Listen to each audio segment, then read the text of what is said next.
సినిమాను మనం చూస్తుంటే స్క్రీన్ ఉంటుంది. There in a theater you have the screen.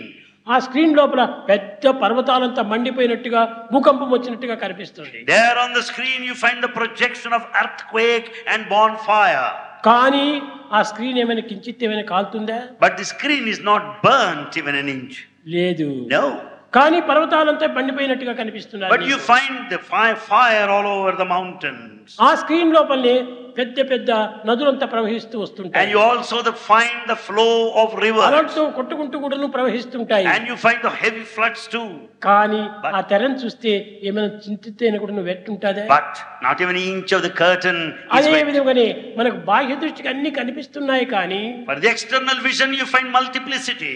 కానీ ఇల్యూమినేషన్ మైండ్ కి అది కనిపించదు. But illumination mind does not visualize that ఆ ఇల్యూమినేషన్ multiplicity. మైండ్ లోపల అన్ని కనిపిస్తుంటాయి, నీకు కారినట్టు తడిచినట్టుగా కనిపిస్తుంటాయి. But whereas in the other stage you find all this earthquake and the ఇది fire. దివ్య శక్తిని. Ultimately you will note it is ఆ divine దివ్య power. శక్తి సర్వుల యందు ఉంటుంది. The divine power is in everyone. ఇది లేనటువంటి వ్యక్తి మనకు కనిపించడు. There are none without the divine power. అందరి యందు ఉంటుండాలి. It is present in కానీ ఆ everyone. సత్యాన్ని మీరు గుర్తించుకోలేకపోవడం చేత ఎక్కడెక్కడో వెతుకుతున్నారు మీరు. Since you don't understand this truth, you are in search of it. దీనికి elsewhere. కొంతకాలం ప్రేమ చేతనే మనం ప్రాక్టీస్ చేయాలి. Practice to know that through love. అందరినీ మనం ప్రేమించాలి. Love all. అప్పుడు అందరూ నీవే In fact, అందరుగా మారిపోతున్నావు.